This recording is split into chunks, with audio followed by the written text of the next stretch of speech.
नमस्कार, सत्यहिंदी.com में आपका स्वागत है। एक नजर अब तक की सुर्खियों पर। दिल्ली एनसीआर में फैले प्रदूषण को लेकर सुप्रीम कोर्ट ने बुधवार को एक बार फिर सुनवाई की। अदालत ने कहा कि मौसम विभाग ने बताया है कि हवा एक बार फिर खराब होगी। ऐसे में केंद्र सरकार ने क्या कदम उठाए हैं। केंद्र सरकार की ओर से पेश हुए सॉलिसिटर जनरल तुषार मेहता ने कहा कि हवा की गुणवत्ता बेहतर होने की उम्मीद है और इसकी जल्द समीक्षा की जाएगी। CJI NV Ramana, justice DY Chandrachud और जस्टिस सूर्यकांत की बेंच ने इस मामले में सुनवाई की। प्रदूषण को लेकर याचिका दायर करने वाले शख्स के वकील विकास सिंह ने अदालत से कहा कि इस तरह की मीडिया रिपोर्ट है कि पंजाब में चुनाव को देखते हुए किसानों पर जुर्माना नहीं लगाया जा रहा है। इस पर अदालत ने कहा कि हम इस बारे में बहुत बारीक नज़र नहीं रख सकते हैं। अदालत ने कहा कि वकील, जज सभी इस बारे में बात कर रहे हैं, लेकिन अफसर क्या कर रहे हैं? अफसर क्यों नहीं खेतों में जाकर किसानों, वैज्ञानिकों से बात करते हैं और इस समस्या का स्थायी हल खोजते हैं। प्रदूषण को लेकर सुनवाई के दौरान अदालत ने कहा कि हम इस मामले में सुनवाई बंद नहीं करेंगे और निर्देश देंगे, भले ही प्रदूषण कम हो जाए, अगले 3 दिन तक प्रदूषण रोकने के कदम उठाएं।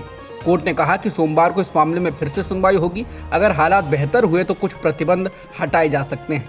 पिछली सुनवाई में कोर्ट ने कहा था कि ऐसे लोग जो 5-7 सितारा होटल में सोते हैं, वो प्रदूषण के लिए किसानों को दोषी ठहरा देते हैं। प्रधानमंत्री मोदी के द्वारा कृषि कानूनों की वापसी के ऐलान के बाद अब कैबिनेट ने इनको वापस लेने की मंजूरी दे दी है। इंडिया टुडे के मुताबिक आज की कैबिनेट बैठक में इन तीनों कानूनों को वापस लेने के प्रस्ताव को मंजूरी दे दी गई। हालांकि इस बारे में अभी तक सरकार की ओर से कोई आधिकारिक ऐलान नहीं हुआ है, लेकिन दोपहर 3 बजे केंद्रीय मंत्री अनुराग ठाकुर कैबिनेट ब्रीफिंग करेंगे। इसमें वो कानून वापसी के प्रस्ताव को मंजूरी दिए जाने की सूचना बता सकते हैं। बता दें, आगामी 29 नवंबर से शुरू होने जा रहे संसद के शीतकालीन सत्र में इन कानूनों को रद्द कर दिया जाएगा। 2008 के मालेगांव विस्फोट मामले में आरोपी और बीजेपी सांसद प्रज्ञा ठाकुर आज मुंबई की विशेष एनआईए कोर्ट के सामने पेश हुई। स्वास्थ्य आधार पर जमानत पर बाहर चल रही प्रज्ञा ठाकुर ने कोर्ट में बहुत ही संक्षिप्त उपस्थिति दी। इस दौरान उन्होंने कहा कि मुझे कोकिलाबेन अस्पताल में भर्ती होना है। कोर्ट ने पूछा कि क्या आप अब ठीक हैं? पिछली बार आपने कहा था कि आपको कुछ स्वास्थ्य समस्याएं हैं। इसके जवाब में भाजपा नेता के वकील ने जवाब दिया कि वो हवाई अड्डे से आई हैं और सीधे अस्पताल ही जाएंगी। प्रज्ञा की ओर से कहा गया कि अस्पताल में डॉक्टर मुझे बताएंगे कि मुझे कितने समय तक अस्पताल में ही रहने की ज़रूरत है। जिसके बाद अदालत ने प्रज्ञा ठाकुर से कहा कि जब भी आवश्यक हो अदालत में उपस्थित रहें और अपने वकील से मामले का विवरण लें। इसके बाद प्रज्ञा अदालत से चली गई। बता दें, प्रज्ञा ठाकुर स्वास्थ्य कारणों से मालेगांव विस्फोट मामले में जमानत पर बाहर हैं। हालांकि स्वास्थ्य समस्याओं का हवाला देकर बाहर चल रही प्रज्ञा ठाकुर इस साल बास्केटबॉल खेलते हुए, नृत्य करते हुए और कबड्डी खेलते हुए देखी गई हैं। इसके वीडियो भी सोशल मीडिया में वायरल हुए हैं। बीजेपी सांसद गौतम गंभीर ने कहा है कि उनको इस्लामिक स्टेट कश्मीर द्वारा जान से मारने की धमकी दी गई है। गंभीर ने इसको लेकर दिल्ली में शिकायत दर्ज कराई है। इसके बाद गौतम गंभीर के घर के बाहर सुरक्षा बढ़ा दी गई है। इंडिया टुडे के मुताबिक गंभीर को ये धमकियां ईमेल के जरिए दी गई, लेकिन इस बारे में पुलिस अधिकारियों ने कोई डिटेल साझा नहीं की है। बादल परिवार पर हमला बोलते हुए पूर्व मुख्यमंत्री अमरिंदर सिंह और मुख्यमंत्री चरणजीत सिंह चन्नी आमने सामने आ गए हैं।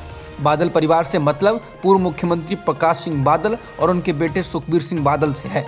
पहले चन्नी ने कहा कि अमरिंदर सिंह की बादल परिवार से मिली भगत है, तो अमरिंदर ने भी ये कहकर इसका जवाब दिया कि चन्नी ने अपने भाई को लुधियाना सीट सेंटर मामले से बचाने के लिए बादल परिवार का समर्थन किया था।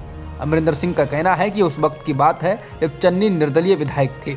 चन्नी ने मंगलवार को ये तक कह दिया कि अमरिंदर ने नई पार्टी श्रोमणी अकाली दल और बीजेपी को फायदा पहुंचाने के लिए बनाई है, जबकि अमरिंदर का कहना है कि उन्होंने 2002 में बादल परिवार को जेल की सलाखों के पीछे भेज दिया था और इसके बाद इस परिवार ने उनके खिलाफ मुकदमा किया था, जिसे वह 13 साल तक लड़ते रहे।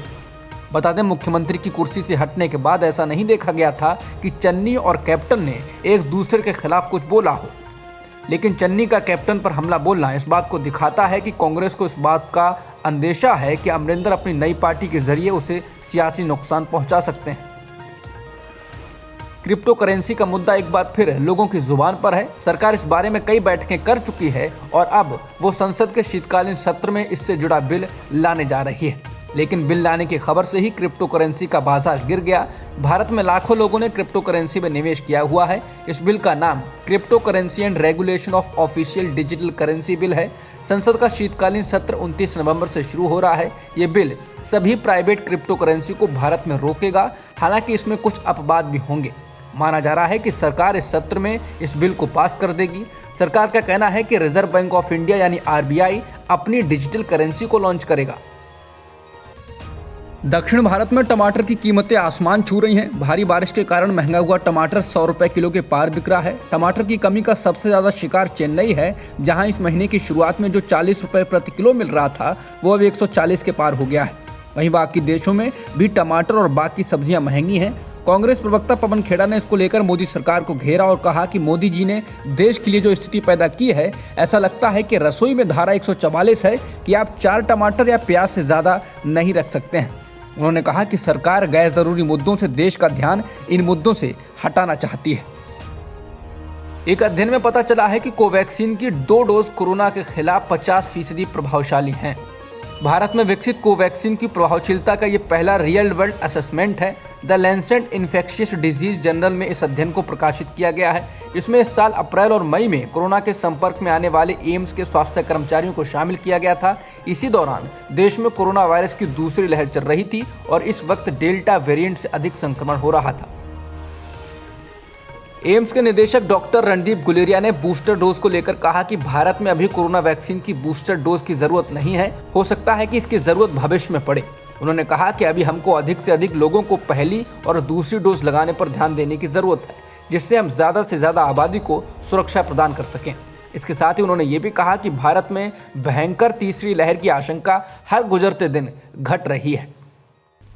अब तक की खबरों में इतना ही। बाकी खबरों के लिए बने रहिए सत्यहिंदी.com के साथ। सत्य हिंदी का ऐप डाउनलोड करें गूगल प्ले स्टोर पर।